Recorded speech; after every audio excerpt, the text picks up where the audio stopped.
Was dat je haal? And goedemorgen. This is going to be. Oh, they're taking my tree stump away. Oh, oh God, they've taken my tree stump away. They have though. There was a tree stump. This is the thinking tree, by the way. The name of the channel, because I sit underneath it often. And they've removed the tree stump that used to be there, which is a shame. This is a weird video, and it's a weird video you'll realise quite quickly. I'll try and make it quick because there are a bunch of stories and things that I would like to get in here, because it was re-triggered recently. Whoops. Re-triggered recently by an episode, an event, something where I thought, oh, whoa. So I'll try and explain it in succinctly and as short and as detailed as possible, and see what you think. So here's the thing, right? Psychoanalysis, Psychoanalyse, literally means to free the butterfly, right?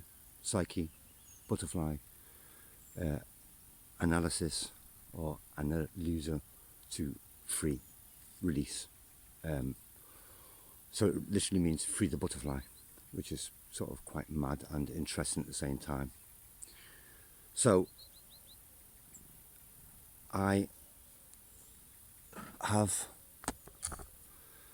experienced most of my life sleep paralysis.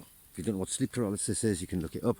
It's when you go to sleep and there's a period of sleep during REM phase where you dream a lot, and so you move your body around, and in order to stop your body moving around, then your brain, your central nervous system, shuts down the muscles, so you become effectively paralyzed.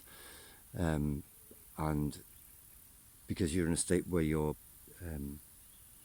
dreaming a lot, if you wake up in that moment, there are two phenomena. One, you tend to see dream-like things or experience dream-like things. So people have a vision of a creature in the room that crawls on their chest and presses onto their chest. Hence the famous picture of the incubus, the woman lying on the bed with the demon on her chest, sleep paralysis. And the other thing is this pushing on the chest leaves you with a sense that you can't breathe and an intense fear, because your muscles are paralyzed. So you wake up and you realize, I can't move, and it's terrifying. And that's the way it always was. I didn't see the incubus, I didn't see the creatures that people see, but people witnessed those things as well over and over again, and they always appear very similar. So a sort of collective hallucination, if you will.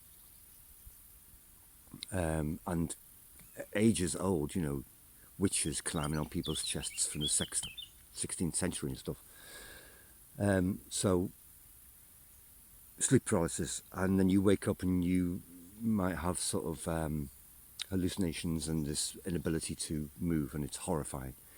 Over the recent years though, I've stopped getting bouts of sleep paralysis and wake up, realize that I can move, still not perfectly, but I can move, but I'm awake, and realize, oh, I'm in sleep paralysis, and there's no fear. And what I now have is hypnopompic hallucinations. So I wake up and I see things, and it's those three things and one specifically that I wanted to talk about. So there are lots of these things, I can't go through them all, but the three sort of most impressive ones are waking up, realizing, oh, I'm in sleep paralysis. All the colours look strange. Light and dark patches through the lights coming through the windows look weird.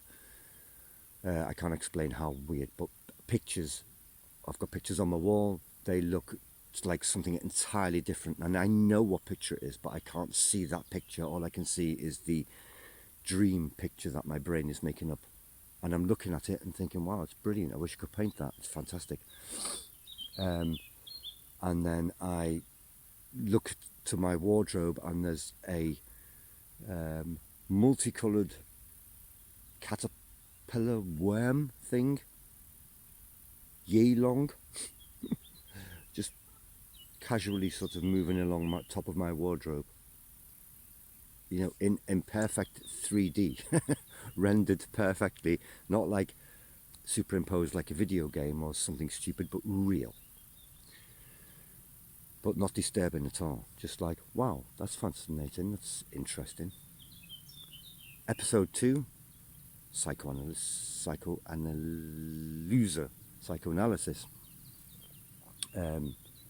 I have a dream,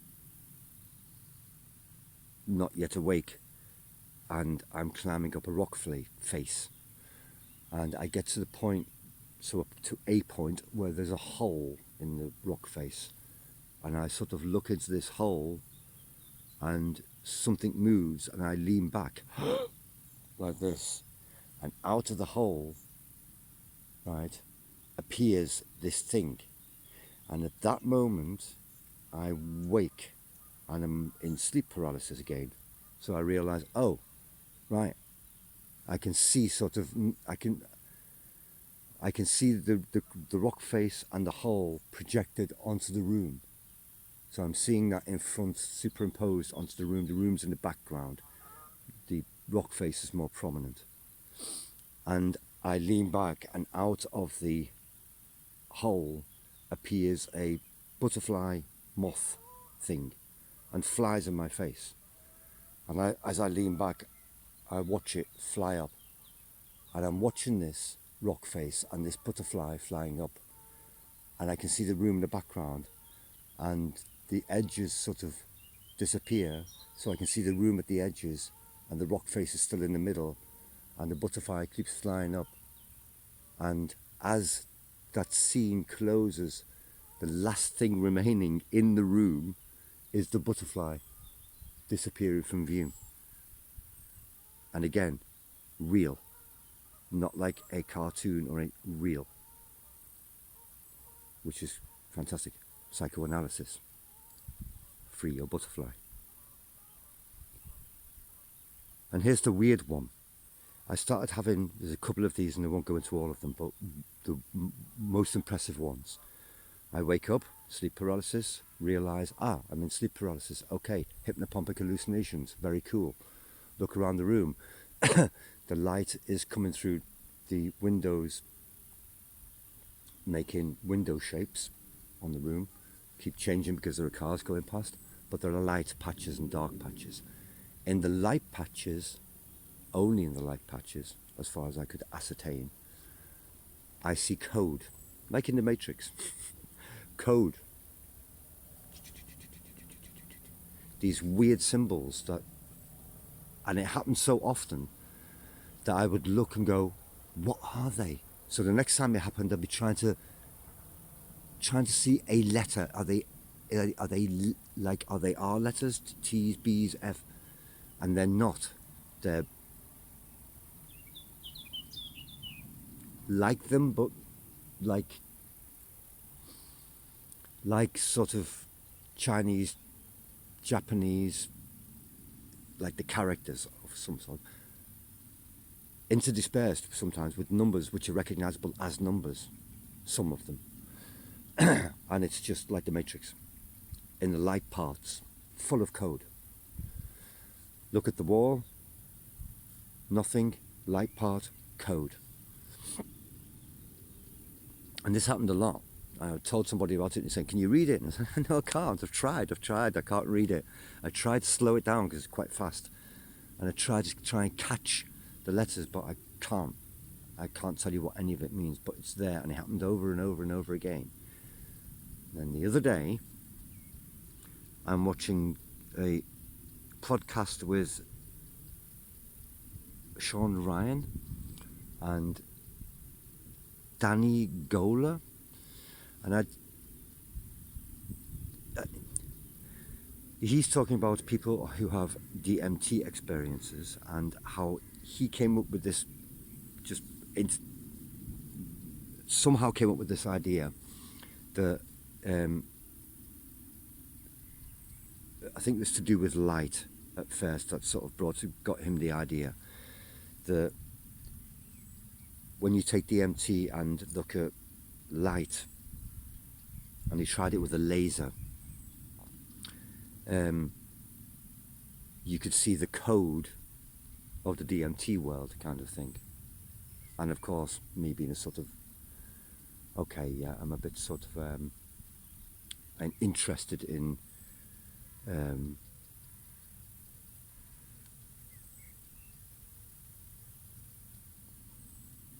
paranormal, supernormal things. They interest me, but I'm quite rational and grounded, and I like science, and give me evidence and all that kind of thing.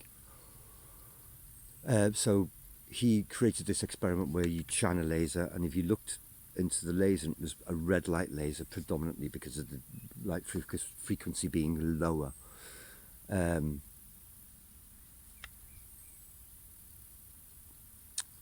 You can see this code and you can't decipher it. And if you move your head around the laser, then the code sort of changes as if you're looking into, as if the objects are coded in your reality, and you can, like a hologram, you can see behind, kind of thing. So he thought, this is weird, and he did this experiment with lots of people and on himself quite a lot. And yeah, the code was always there over and over again. And there are thousands and thousands of people who see this code on DMT using a laser. But there are also people who see it in altered states of consciousness, meditation, sleep paralysis, and so on and so forth. And that, of course, made me go, what? What?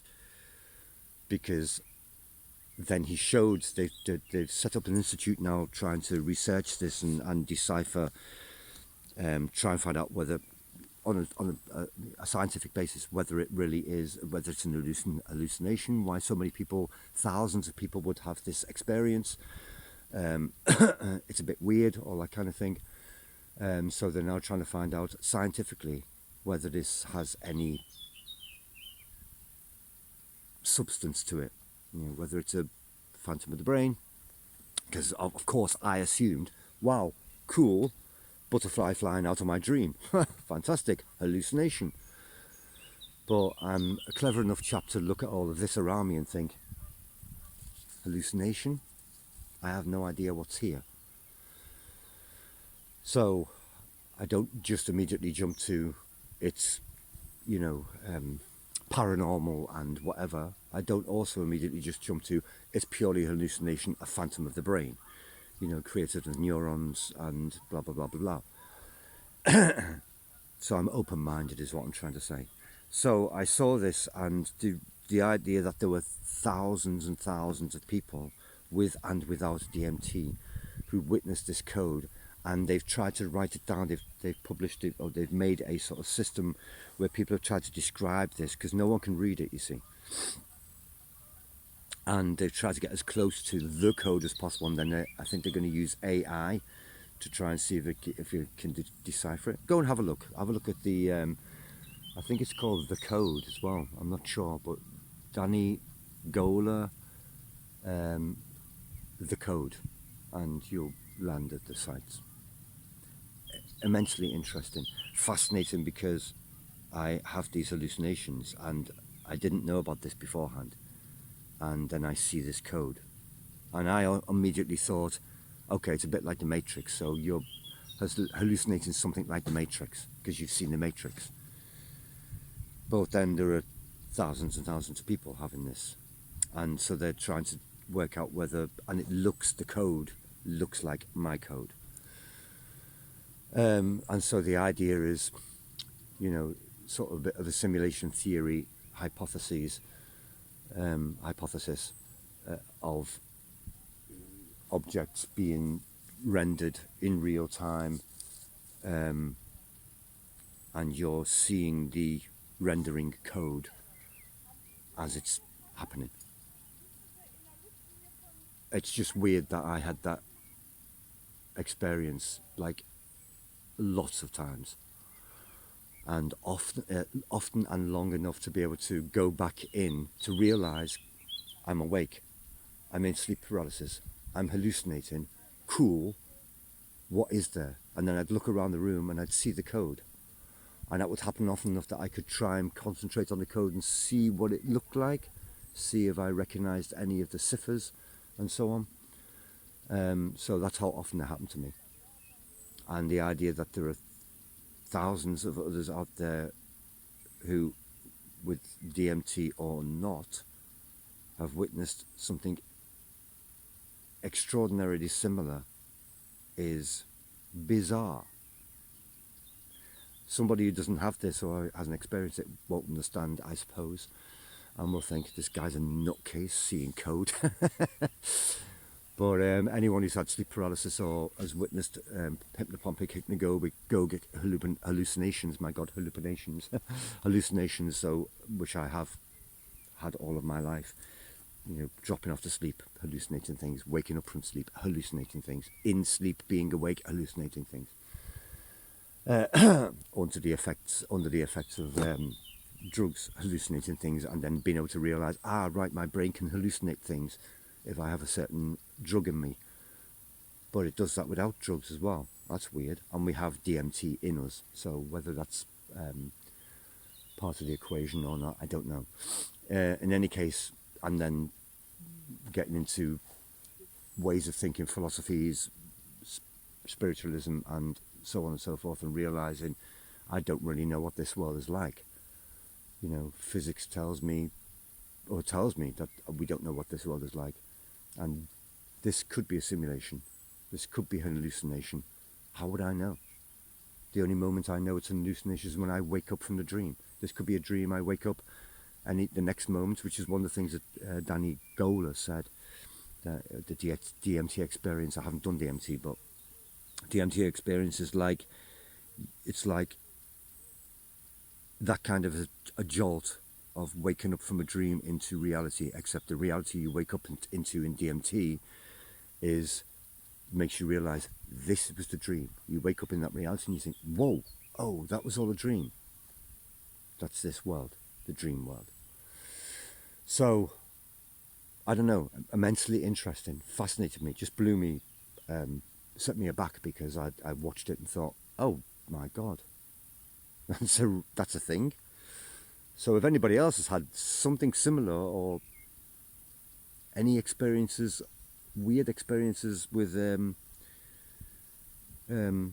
sleep paralysis, hallucinations in meditation, which happen frequently, or any other altered states, I have no idea, whatever, you know, comment, write.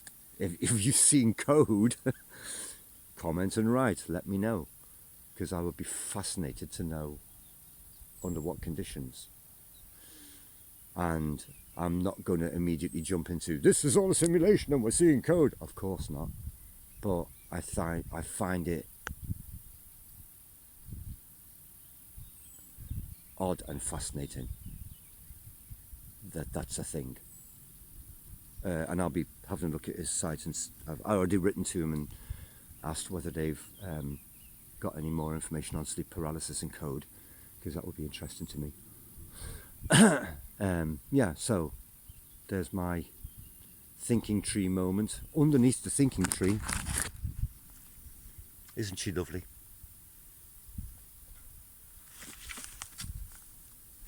That's my thinking tree moment for today. So if you've had that experience or something similar, give a write in the comments, let me know. Be free. Think critically. Be pleasant and happy where possible. Make other people pleasant and happy, or pleasantly happy. And enjoy the rest of your day.